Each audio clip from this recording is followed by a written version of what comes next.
सलाम, नमस्कार, सत श्री अकाल, आदाब। आप देख रहे हैं तीखी खबरें। मैं बात कर रहा हूं इस वक्त वक्फ बिल की। वक्फ बिल पर लगातार हंगामा होता रहा और आज आखिरकार वही हो गया जिसकी उम्मीद थी। दोनों सदन में नए बिल को पास कर दिया गया। इस दौरान जहां एक जानिब विरोधी दल ने जमकर इसका विरोध किया, तो वहीं बरसरे इक़्तिदार जमात ने बिल के हक़ में बात की। इस दौरान बताया गया कि बिल मुस्लिम विरोधी नहीं बल्कि मुस्लिम के पक्ष में है।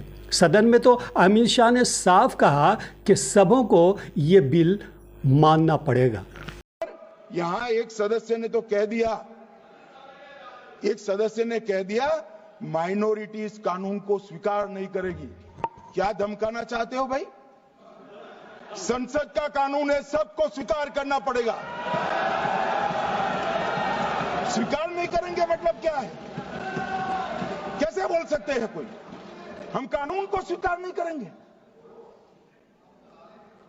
एक कानून भारत सरकार का है, हर एक पर बंधन करता होगा और इसको स्वीकार करना पड़ेगा। खैर, अब जो भी हो, बिल तो पास हो ही गया। आगे कुछ कहने से पहले ये बता दें कि वक्फ इस्लाम में एक अहम मकाम रखता है। अल्लाह के रसूल ने वक्फ की शुरुआत खजूर की दरख्त लगाकर किया था और कहा था कि इस दरख्त की आमदनी से गरीब गुरबा को फ़ायदा होगा।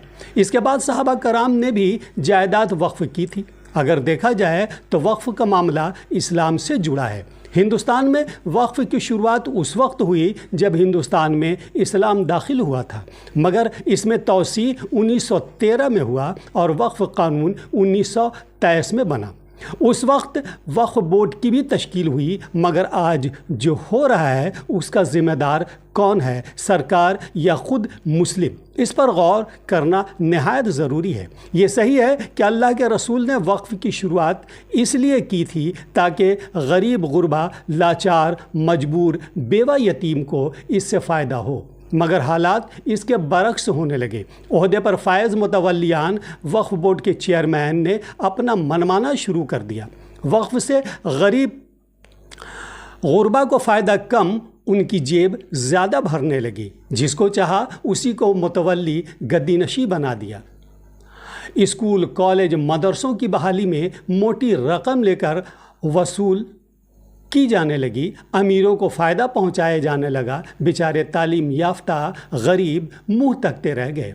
मकान से लेकर दुकान तक पर उनका कब्ज़ा हो गया। बग़ैर एडवांस के दुकान नहीं दी जाने लगी। बड़ी बड़ी ज़मीन को फ़रोख्त कर दिया गया। हम अगर बिहार की सबसे बड़ी सोगरा वक्फ स्टेट की बात करें तो यहाँ भी लूट मची है, मगर कोई देखने वाला नहीं। साबिक़ मुतवल्ली एसएम शरफ ने बताया कि अजीज़िया मदरसे का मामला अदालत में चल रहा था। एक राजपूत का कहना था कि ये मदरसे की ज़मीन है, उसकी है। अदालत में मामला चला और राजपूत केस जीत गया। बताया जाता है कि 3 माह होने को है, अभी तक स्टेट अपील में नहीं गई। ताज्जुब की बात है।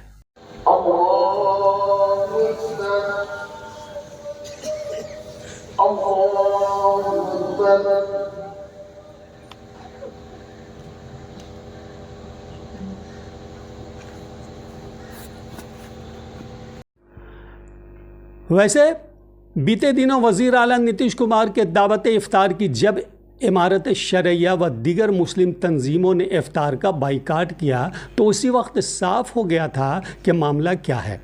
फिर ओहदे ईद के दिन खानकाह मुजीबिया वज़ीर आला गए, मगर उन्होंने इमारत शरैया से दूरी बनाकर ये साबित कर दिया कि वो वक्फ तरमीमी बिल के हक़ में हैं, और आपने देखा भी कि बिल पास हो गया।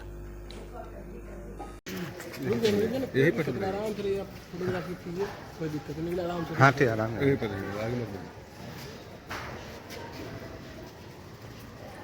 मकसूद साहब भी है।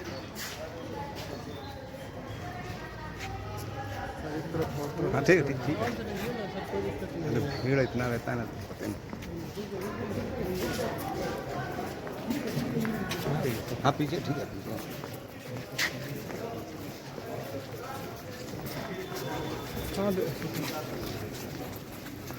और अब बिल पास होने के बाद मुस्लिम कौम के ही कुछ लोग जश्न भी मना रहे हैं और कुछ अफसोस का इजहार भी कर रहे हैं।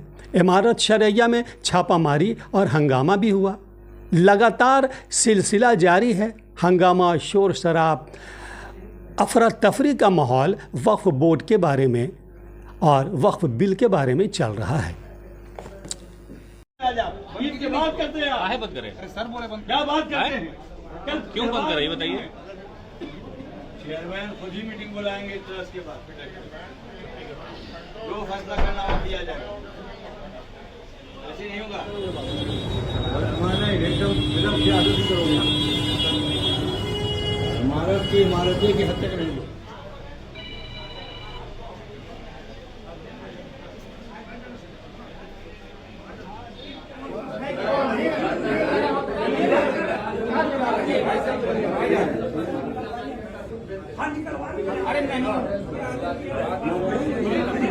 ये सही है कि वक्फ की जायदाद से किसी को फ़ायदा नहीं हो रहा था। फ़ायदा उन्हीं लोगों को हो रहा था जो ओहदे पर फाइज थे।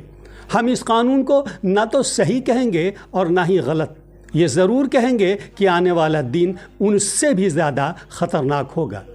उनके लिए भी जो जश्न मना रहे हैं और उनके लिए भी जो बिल की मुखालफत कर रहे हैं। इनके लिए भी और उनके लिए भी, दोनों के लिए ये कानून गलत साबित आने वाले वक्तों में होने वाला है। और उनके लिए भी जो सरकार के शान में कसीदे पढ़ रहे हैं, आज ये कसीदे पढ़ रहे हैं, कल यही कहेंगे कि ये वक्फ तरमीमी बिल गलत था। जाएंगे वहाँ भी हो सकता है कि जाए इमारत शरिया भी, लेकिन किसी ने दावत नहीं दी है, किसी ने बोला नहीं है। जब वक्त तरमीम बिल पर जेडीयू का क्या आपका स्टैंड है? वक्त तरमीम बिल पे हमारे जेडीयू का, खासतौर से मुख्यमंत्री का स्टैंड बिल्कुल क्लियर है। वो कभी भी नहीं चाहता है कि वक्त का नुकसान हो। नहीं। और उन्होंने 9,000 कब्रिस्तान की घेराबंदी करवाई है और बोलने दी 2,000 कब्रिस्तान की घेराबंदी करवाई है। सारे खानकाहों का रंग रोगन जो देख रहे हैं उन्होंने करवाई है, चाहे खानका मुनीमिया हो, खानका मुजीबिया हो, खानका मुअज्जम हो, पूरे बिहार की खानकाहों की रंग रोगन और तामीर उन्होंने करवाई है। तो हमारे मुख्यमंत्री का कोई भी जेडीयू का क्या स्टैंड रहेगा पार्लियामेंट में? बिल्कुल स्टैंड उनका क्लियर है ना, वो सपोर्ट में रहेगा। विधानसभा से और राज्यसभा से वक्फ बिल पास हो गया। कहीं पर जश्न का माहौल है तो कहीं लोग गम का माहौल बता रहे हैं। इसमें आप लोगों का क्या ख्याल है? वक्फ बिल जो मुसलमान मुशरिकाना जो कहिए उसको, जो हैं उनके चट्टू पट्टू हैं, जदयू के, बीजेपी के मानने वाले, चाहने वाले, लोग खुशी मना रहे हैं। हम लोग जो है अपने कौम के साथ हैं, अपने इदारा के साथ हैं। इदारा जो फैसला लेता है उस पर हम लोग अमल करते हैं और करेंगे। अभी जो उन लोगों को खुशी का माहौल है, बाद में उन लोगों को पछताना पड़ेगा। हम लोग कई जगह देहातों में मस्जिद, कब्रिस्तान वगैरह की लड़ाई लड़ते हैं, तो हम लोगों को एहसास है कि क्या होता है। अभी जो इन लोगों ने एक वापस लिया है कि 2 मेंबर जो गैर मुस्लिमों को लाना था, उसको उन लोगों ने वापस लिया। इससे क्या समझ रहे हैं मुसलमान के जो नीतीश कुमार के सहयोगी हैं या RLD के सहयोगी हैं या चंद्रबाबू नायडू के सहयोगी हैं, ये समझ रहे कि मुसलमानों को बहुत इससे फ़ायदा हो जाएगा। ये बिल के रोना पड़ेगा हमसे ज़्यादा हमारे बाल बच्चों को। जो सारे हिंदुस्तान में इतनी प्रॉपर्टी है, उसको इन लोग जब अपने हाथ से कब्जा करेंगे, कलेक्टर के मातहत चले जाएंगे, किसके यहाँ फरियाद है? ट्रिब्यूनल को बंद कर दिया आपने। ट्रिब्यूनल बंद करने से कितना नुकसान है? ये नुकसान का बिल है, ये बहुत बड़ा नुकसान का बिल है और पूरे भारत के मुसलमानों को पछताना पड़ेगा। जो भी इसके समर्थन में है उनको और रोना पड़ेगा। अभी तो हंस रहे हैं, मिठाई बांट रहे हैं, मिठाई खिला रहे हैं, मगर बाद में उनको रोना पड़ेगा। नीतीश कुमार को, हमारे जैसे लोग तो कम से कम आने वाले जो चुनाव 25 को है उसमें पूरी कोशिश करेंगे उनको कहीं से भी मुसलमान का वोट ना मिले। जितनी हमारी सलाहियत होगी उतनी हम पुरजोर कोशिश करेंगे उनके विरोध में जाने का। क्या नाम हुआ? मेरा नाम मोहम्मद अकबर आज़ाद। बताइए। याद रखिए, नीतीश जी, ललन सिंह, चंद्रबाबू नायडू, चिराग पासवान और जो भी लोग हैं NDA में जो अपने आप को सेकुलर का लिबादा ओढ़े हुए हैं। याद रखिए कि हम लोग सेकुलर हिंदू भाइयों के साथ मिलकर एक ऐसा महासंग्राम छेड़ेंगे इस वक्फ बोर्ड के को जो हटाने का जो बिल लाया है उसके खिलाफ, कि आने वाली नस्लें याद रखेंगी। हम उसी तरह से लड़ेंगे जिस तरीके से हमारे हिंदू भाई और हमारे मुस्लिम अकाबरीन 1857 से लेकर 1947 तक जो जंग आज़ादी की लड़ाई लड़ी। आपको याद होगा, जाओ दिल्ली में इंडिया गेट के पास देखो जाकर, 95,000 शहीदों का नाम है, उसमें 61,000 मुसलमान हैं।